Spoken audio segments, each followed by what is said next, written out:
Let's cross over to Abeokuta now and bring Michael-Azeez Ogunsiji on the show this morning. Michael is the chairman of the Sport Writers Association of Nigeria, Ogun State Chapter. Good to have you on the show. Michael, is the first time. So welcome to ADBN Sports. Yeah, good morning, Samson. Good morning, Nigerians, and good morning, sport lovers. Okay. The name is Samuel, by the way, Samuel Adeleke. Okay. Yeah, we saw the SWAN at 60 events recently at the Moshood Abiola Stadium in Abuja. Share with us update around the first West Africa Zone A and B Para Games. Of course, yeah, thank you so much. It's a new experience for us, especially the people of Abeokuta, and of course, the sports journalists in Abeokuta, because in Ogun State in particular, because for majority of us who have not had the opportunity to, travel wide to go and cover Para Games, this is our first experience, and to us, we take it in a good perspective, because it actually enriches our coverage or sports reportage in the country, and of course, we actually new experience about rules and principles on covering and reporting this kind of events. However, the essence of these events, according to the president of Africa Para Games, that is Mr. Samson Ding in Abeokuta, recently said that the essence is to unite Africa together, especially at this point in time where the continent is battling with the issue of insecurity, bandits aside, and of course, coup here and there, battle of government. And it feels that sport is the only unifying factor that can bring everybody together and for us, to become one as a continent. However, when you look at the competition as a whole, it gives a kind of a sober reflection on our life being as human beings, because when you see what the special people, people even with disability, what they are doing, you give thanks to yourself, who are able-bodies that, wow, even in their disability, they were able to make themselves useful, not only for their families, not only for themselves, but of course for the country, rather than, becoming a nuisance on the streets, rather than becoming beggars on the streets, creating all sorts of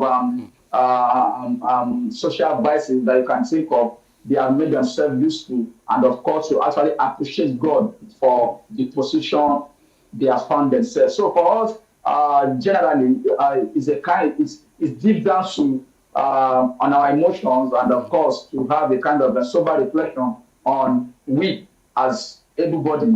What have we been able to do? What have we used our talents for to actually contribute to the social and, of course, the economic development of the country? However, moving away from there, the event itself, first of its kind in West Africa, we have 10 countries who are in Abeokuta for this meeting event to actually participate in 11 games. We have the wheelchair volleyball, wheelchair basketball, we have the amputee football, we also have the athletics.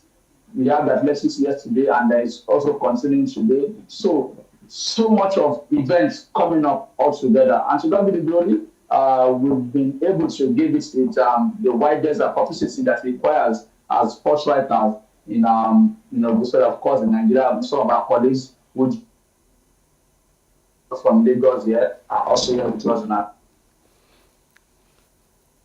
Experience entirely, and we do hope going forward, the NSC,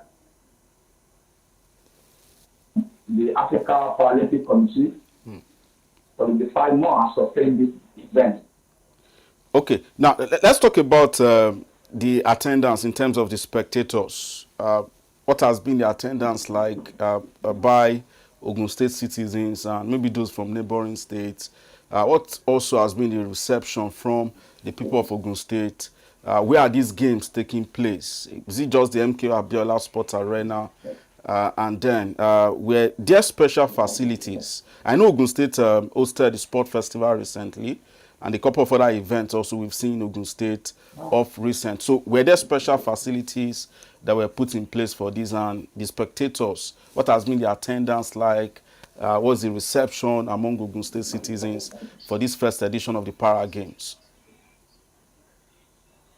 Well, despite its poor publicity, because hardly people are aware about this event, but because there are issues of not release of funds from the NLC to the committee, and that's maybe hampered their level of media engagement and, of course, placing much publicity about the event. But since the commencement of the events on Friday, with the opening ceremony taking up in Abeokuta here, of course, definitely, Abeokuta has become a sports hub of the country, and you can attest to the fact that the level of enthusiasm and, of course, the level of sports acceptability during the National Sports Festival, during the CAA Africa Championship in Abeokuta in July, you can attest to the fact that Abeokuta people are loving, sport-loving people, and, of course, the attendance has been impressive. Coupled with the fact that this event is actually taking place during work days, the majority of the people, Abeokuta is not as a civil servant state, so the majority of them are at work. But every evening that they close from work, anytime from 5 p.m. till about 8 p.m. that events are taking place, the stadium is almost filled to the brim. But the level of attendance so far is appreciable and it is commendable. But definitely, you cannot compare the interest in the conventional sporting events like to these kind of para games. Of course, even the officials, the volunteers are also not impressive, with the kind of arrangements that is on ground.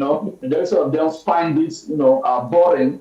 They find this boring because this is the first time they are not used to it. This is the first time they'll be seeing people with special abilities, engaging in sports. Maybe because of that, many people were not actually keen or having interest in this. But I can tell you for the fact that the VIP seats that has about 5,000 sitting arena almost every day filled to the brim. Okay, now there was a press conference a couple of days ago. The African Paralympic Committee, the NSC, what were some of the things that were shared at that press conference as we count down to the end of the games in about 2 days' time? And then also talking about the games itself. Team Nigeria, of course, dictating the pace, Benin Republic, our nearest challengers. Which of the events has really caught your attention that you've seen our team really, that got the fans also excited, and we can say, okay, we can go to the Paralympic Games? I know we've done well in power lifting over the years at the Paralympics, of course, also at the Commonwealth Games. There's the Commonwealth Games next year.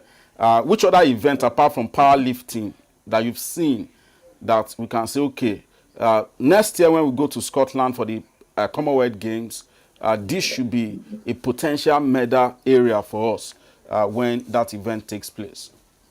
Yeah, thank you so much. Sports is the para table tennis. As we all are aware that the Paralympians, they have been the one making Nigeria even what are able the athletes were unable to do at the Olympics during the Paralympics.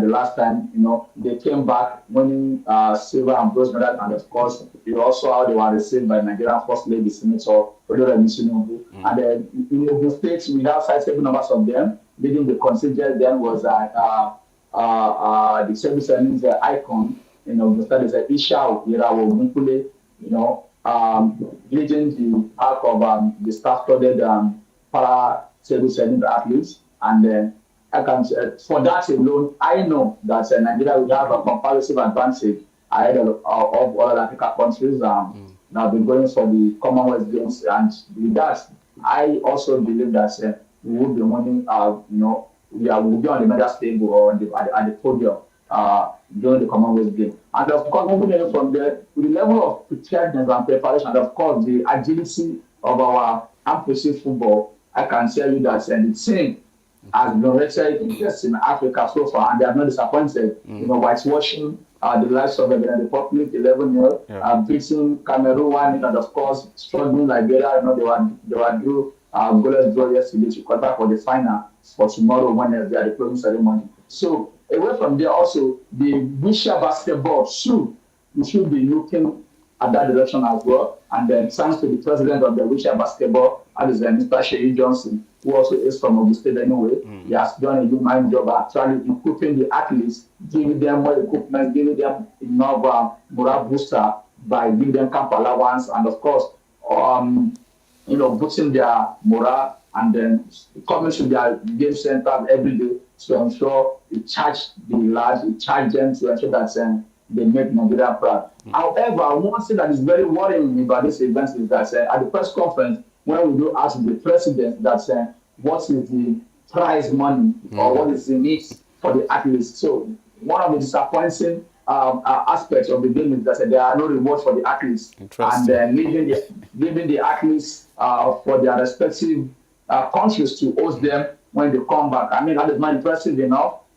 This is another area I want the media to actually look into. Where we are agitating funds, we are mobilizing funds for the conventional sports or for the able-bodied men. We should be able to also devote a substantial amount of budgets of Nigeria, of our sports budgets, to these para games, because they are also, we should not discourage them, we should not condemn them as second citizen or as second citizen. They should also be, see themselves as part of society, as part of us. So how will you invite or organize an event for athletes from about 10 or 15 countries and you tell them there's no reward for them? Even at CAF level, they actually ensure that there's something for them. But I trust Nigeria sports administrators, manned by our own Alhaji Madam Shehu Deko, and of course the ever-resilient VG Honorable Bukola Lopa, the Director General of the Nigerian Sports Commission. I believe that they have been doing this for our athletes who have excelled in every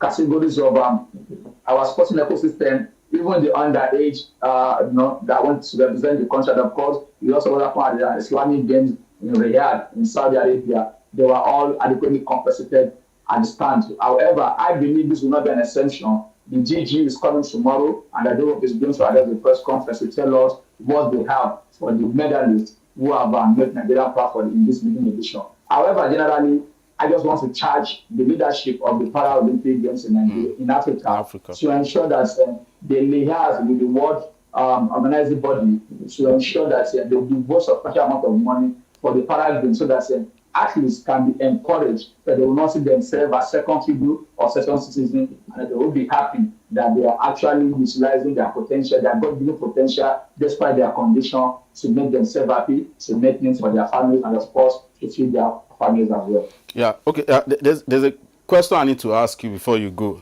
At the National Sports Festival, there was a major issue around logistics.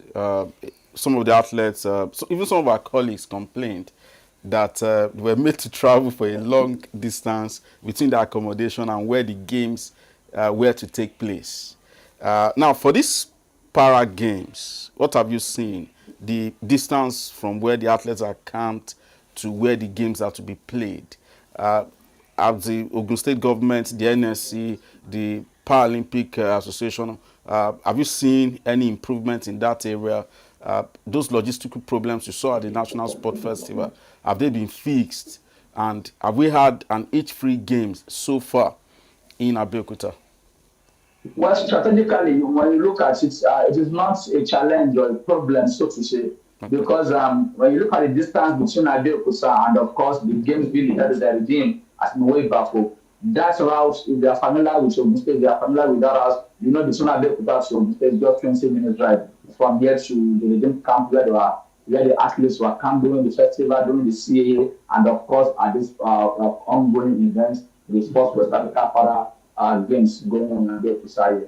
Because, number one, that route is traffic-free, and then it's also, there are no bad roads on that road. It is an express, and then they were also, provided with adequate security guides who ensure that the guidance from the from the games village to the game centers in Abeokuta. And of course, that is the only, for now, that is the only avenue, that is the only area that the Ogun State government felt they have enough space to accommodate, because that again, it's not as if there are no enough camping area within Abeokuta, the state capital. where the athletes can camp, of course. But we have Ogun State is known to have the highest tertiary institutions in the country. We have about 16 or 18 or thereabouts in the country. And of course, within the state capital, or let me say very close by at Backup University, we also know very close, it's about 15 minutes drive from Inishan to Abeokuta. And if you look at that, it's also an expressway where there's no reason for any gridlock that will delay the athletes. However, we all are aware that the schools are on session right now, so it is impossible for the school to alternate or to alter their academic calendar just because they want to camp athletes. And of course, we cannot alter, or disturb the academic curriculum of the students. And that is why the only area now that they believe is fair camp and each free of any academic activities is that ADBN camp. And that ADBN camp, I can tell you, has enough accommodation facilities that can accommodate about 20,000 athletes as a go and official. And for this event, we only have about less than 1,000 athletes and officials who are already in Abeokuta. So for us, it's not a big deal, but they were provided enough security, they were provided transportation and a good transportation system. And of course, their games doesn't start early in the morning. Majority of them will take place around 11, 12. So by the time they leave the stadium around 6 p.m. in the evening, they will have had enough rest before they come back the following morning. So that is arrangement so far for now. But going forward, I want to believe that the state government is also looking towards that direction to see how they can build a kind of a challenge and of course being village within the MKO Abiola Sports Arena so that to make it an all-level passing sports hub in the country. Yeah, I agree, and I think that should be the solution going forward. There should be an Ogun State-owned games village very close to the MKO Sports Arena. Yeah. The MKO Sports Arena has about 50,000 hectares of land mass. So there's space. And when you look at that, we still have unused land within the stadium that can be. Of course, the Commissioner for Sports in Ogun State, Michael-Azeez Ogunsiji, do promise at one forum like that the state government is looking towards that direction so that this place can attract international, national, and regional events where athletes will come here, participate, and sleep within the stadium. They will reside within the stadium, and of course, when they have their training, they will just take a stone's throw train into their apartment. That is in the pipeline, and I want to believe maybe before the administration of President Adebayo ends by 2027, they will be able to put something on. Okay, let's see. All the best to Ogun State, of course. Thank you so much, Michael-Azeez Ogunsiji, chairman of Ogun State SWAN. SWAN is the Sports Writers Association of Nigeria. That is our association, of course. Thank you so much. Do have a beautiful day in the city of Abeokuta. I need to Samuel. It's good to see you once again. Enjoy yourself. Enjoy the day. Good morning, Nigerians. Yeah, thank you so much.